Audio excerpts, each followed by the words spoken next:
ada yang akan dibacakan oleh Ustaz Ja'far. InsyaAllah yang mau sampai ganjil sedikit boleh, tapi belum oke. Ya, aja termangan, lalu cerita. Mangan kita baik, boleh betul ini gitu Pak. Supaya mendengarkan ini masih tetap sahkan. Terakhir tetap sahkan. Bismillah. Assalamualaikum warahmatullahi ta'ala wabarakatuh. Alhamdulillah, wassalatu wassalamu ala rasulillah Sayyidina Muhammad ibn Abdullah wa ala alihi wa sahbihi wa man wala, amma ba'du, fala hawla wa la quwwata illa billah. Khidul hadrah wa mabawah Habib Syekh Muhammad al-Saqaf Muhammad bi tul hayatihi, amin. Hadirin yang dirahmati Allah Subhanahu wa taala, para pemirsa dimanapun Anda berada, pada kesempatan kali ini kita akan sambung pembahasan tentang kesabaran yang diubah oleh beliau Al-Habib Abdullah bin Ali Haddad dalam kitab karangan beliau yang berjudul An-Nasaihud Diniyah wal Wasaya Al-Imamiyah, di mana kita sampai pada paragraf yang terakhir tentang pentingnya kita memahami dan bisa melaksanakan segala hal kebaikan ini dengan penuh kesabaran. Beliau sampaikan kepada kita, wa yahtajul mu'minu hajatan syadidatan ila sabri 'an syahawati al-mubahat, bahwa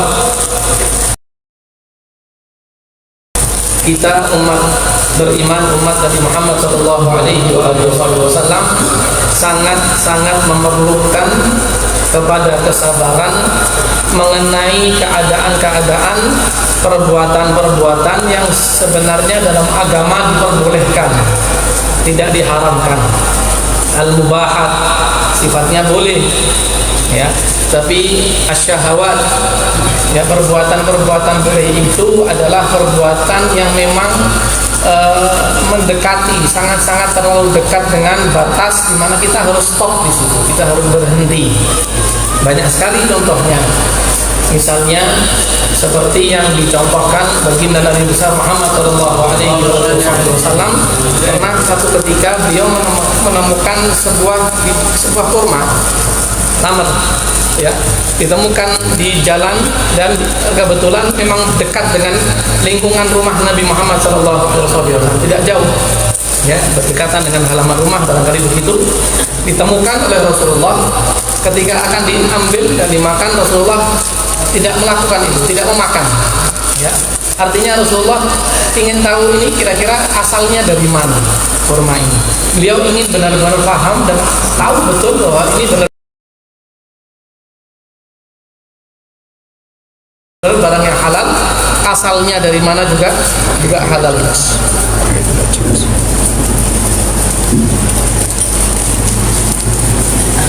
Hadirin yang dirahmati Allah Subhanahu wa taala, begitu tadi dicontohkan bahwa Rasulullah sallallahu alaihi wasallam pernah pada satu ketika menemukan sebuah kurma, ya, di dekat rumah Rasulullah. Namun Rasulullah ingin benar-benar menjaga kehalalan barang tersebut, sehingga Rasulullah ingin tahu asal-asalnya dari mana. Ketika Rasulullah paham betul tidak mengerti asalnya dari mana, maka beliau tinggalkan. Ini adalah perbuatan yang boleh, ya. Namun karena memang Rasulullah punya yang namanya benteng yang disebut sebagai as-sabru, dan itu sabar.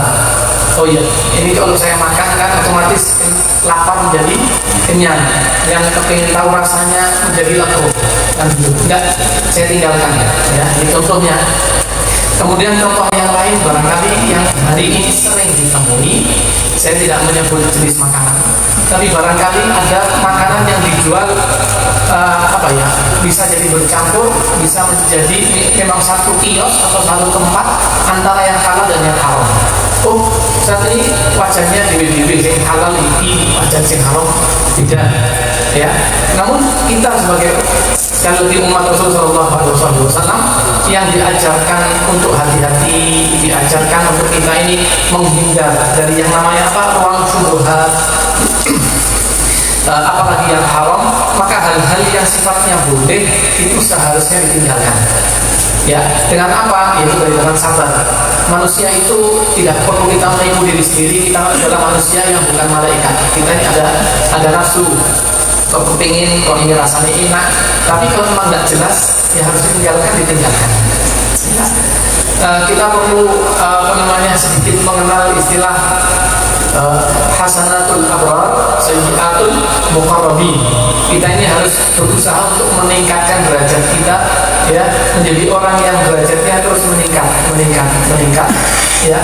Bahkan yang bagi orang-orang al-abrar, orang abrar itu adalah orang-orang baik, orang-orang berkelas, bukan orang-orang yang tidak berkelas dalam pandangan Allah, ya. Bagi mereka itu hasanah, tapi bagi orang-orang al-muqarrabin itu adalah dianggap sebagai sayyiat yang harus ditinggalkan.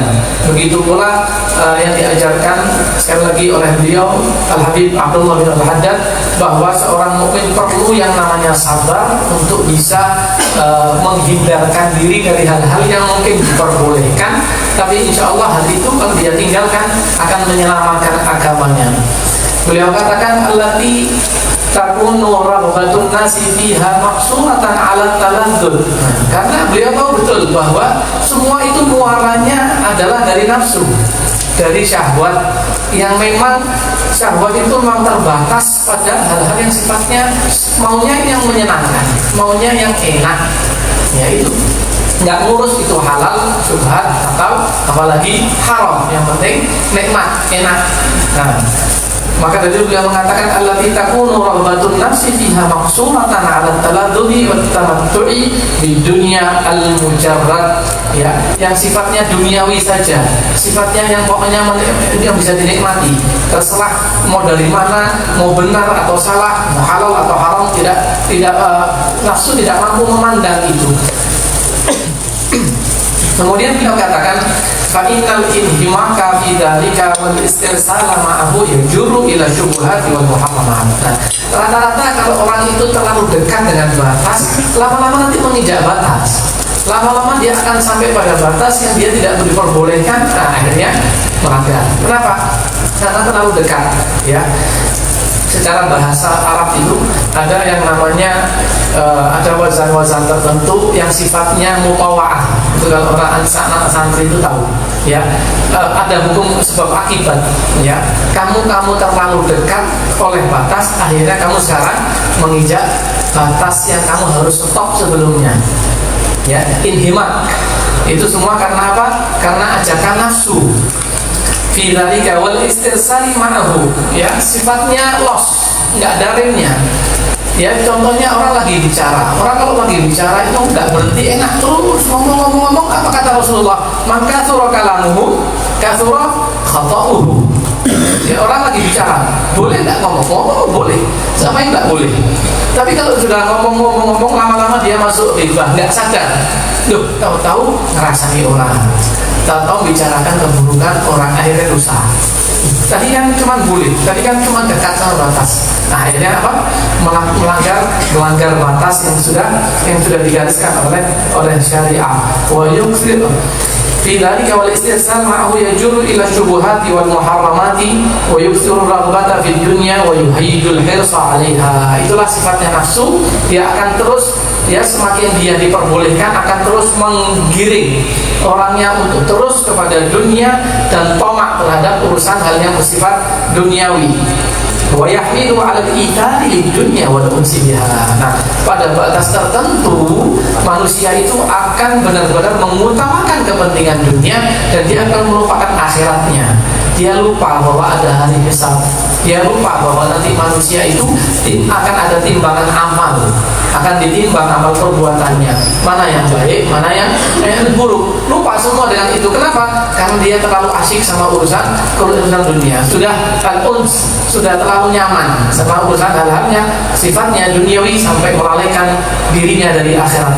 Wa ala nisyanil akhirati bil ghafla anha. Lama-lama sama sekali lupa dia bahwa dia bakal meninggal dunia, dia bakal menghadapi apa yang setelah kematian tiba bagi dirinya, hal-hal yang harus menjadikan dirinya mempertanggungjawabkan perbuatannya di hadapan Allah Subhanahu wa taala. Hadirin yang dirahmati Allah, sebagai di para ulama ada yang beliau mengatakan faqad arafta rahimakallah bima dzakarnahu hajatal mu'min ila sabri fi umumi ahwalihi wa dawami awqatihi. Maka dari itu, dari satu topik ke topik berikutnya, dari satu ke subtopik berikutnya, beliau mengatakan kamu sekarang ini sudah paham bagaimana pentingnya, bagaimana butuhnya kita dengan kesabaran, bagaimana butuhnya kita untuk memahami apa itu ar-raja kepada Allah Subhanahu wa taala, ya, takut kita kepada Allah Subhanahu wa taala telah dijelaskan oleh beliau kepada kita sekalian, ya, dalam keadaan